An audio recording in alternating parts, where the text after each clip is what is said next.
Hi greedy 3Ders. Today we're going to be making this, the Wolverine bust. Now I got this free from Sanix when I joined their Patreon scheme. Now if you've not heard of this, it's a scheme whereby you pay £9.50 a month and every month you get 2 free prints, high quality, decent, up-to-date prints. But as a joining bonus you get 4 free busts. Wolverine, you get the Superman bust, you get a Harley Quinn, a Godfather one, and I've had an email as well now to get a Halo bust as well free. So it looks like 5 free busts, but just go onto the website to double check that. Now the bonus of having a Patreon scheme with Sanix as well is after 6 months, you get 50% off everything on the site, but there's more.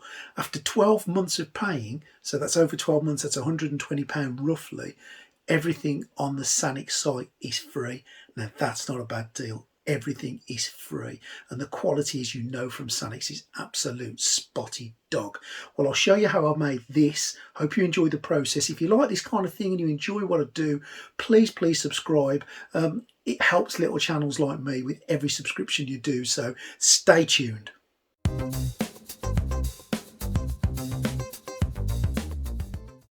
As usual, I'm just going to use some matte black from the Air Painter Air, and I'm going to give it a real good coating of black over to seal the resin in and just give me a good working surface. Moving on to the Elven armour, I'm going to blast the areas on Wolverine that need to be blue, and I'm using the Mega Paints Air set from Army Painter for the majority of the colours I'm using here. I found it to be a really good paint set. I use just a drop, just a smidge of flow improver just to help slightly, but I don't really think I need it. It just for me helps the paint to go on, and I'm really pleased. I've had no blockages with this set, and it's the coverage and the colours are just fantastic. And now I'm going to go on to the Vallejo liquid mask. I used this on my last video and I love the stuff, to be honest. So I'm going to protect the areas that I've painted with the blue now with the mask, giving it a good shake before you use it. Before, when I used it, I said the brush might not be any good, but I found you can actually clean the brush out really well and use the brush again. So once that's on, moving on to the demonic yellow, and we're going to just blast the areas that we need to be yellow on Wolverine. Same process as before.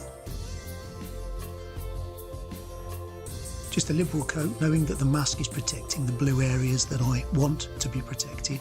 And I'm just going to drop the colour down a little bit to the Imp Yellow. It's part of the colour triad, just to highlight the yellow and give it a little bit of tone. Back to the liquid mask, and now I'm going to protect the areas of yellow. I'm using an awful lot of liquid mask on this, but it's a great experience for me because I've never really used it to this level before, so it's a bit of a tester really. It's a foot in the water, and I can't wait to see how this one comes out. Now to the skin, and I'm going to use the colour triad, starting off with the darkest colour, the Nomad Flesh, and I'm going to give it a blast all over the face area, and the eyes are already protected, so I'm going to have to come back to them. Barbarian Flesh is the mid-tone. I'm just concentrating on the cheeks and the chin and just adding a bit of depth to the model, with Wildling Flesh at the end for the higher, more pronounced areas. A little bit of Alien Purple, 1 drop to loads of water just to give it a wash of purple to add some blood colour under the surface of the skin, and back to the liquid mask to cover now the face as well. Rawhide Brown is going to be used to cover all the gaps in between the blue and the yellow of his uniform, and I'm liberally coating that right across, all from the same set, as is the Rough Iron, which I'm going to use to do the base and the back of the model. A lovely colour when it dries, this one.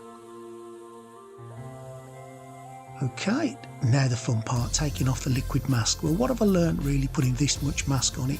Well, it did its job admirably. It protected the model really well. There were some areas at the back of his helmet, as an example, that I really struggled to get it off. So maybe, you know, just think about where you're using it and think about the colour schemes that you choose and which one you do first, based on the big flat areas that are easy to get it off. But once I got it off, do you know what? It wasn't too bad. It's going to need touching up, of course it is, but on the whole, that looks really good, and I thoroughly enjoyed the process of using it. So over to the brushwork now, and I'm going to use some Elven armour, the same colour I sprayed on, just to tidy up and do some edges around the mask and around the rest of his of his uniform, and the touching up didn't take too long at all, and it was really nice because all the main coat was already on there and protected really well. And I've done the same again with the yellow, using the demonic yellow to just highlight the edges. And again, narrow brush, just take your time and highlight it, and make it look tidy, and just tidy up the bits that the mask has pulled off or not covered. Just doing the face now, and I'm just giving the face some flesh wash to painting the low lights, really, the nasolabial folds and underneath the eyes, and just to give the face some depth and some shadow. And there we go with the tongue. I'm using some glistening blood, which I've mixed with some white to pink it up a little bit, just to give it a good tongue colour. And to the teeth, I've used white mixed with a little bit of skeleton bone, only a little bit of skeleton bone, just to take it slightly off white to paint his teeth in. Okay, and there we go, there he's all finished. Now the eyes, I didn't take you through the whole process of the eyes, but it's the same as all the other models I've done. And I think you'll agree with the beard on the side, which was just some dry brushed black. That looks really good, doesn't it? Okay, now I'm going to use a little bit of consort blue just to highlight the areas of blue, and some imp yellow to highlight the areas of yellow, just to give it a bit of depth again, and back to some bullwhack brown to give some depth and some highlight to the brown areas on his neck, his uniform, and the gloves too. Also, in the gaps, I'm just putting some of the wash that I used on his face in there as well, again to add a bit of depth and darkness. For silver, I'm using a little bit of the gunmetal. These are going to use for his the buckles of his uniform, and also the little studs that appear on his uniform as well. The fabled adamantium claws are getting exactly the same colour all across them. And I'm using just a bit of gloss varnish from Vallejo to highlight the inside of his mouth, his teeth, his eyes, and the claws as well, to give them a bit of shine and glisten.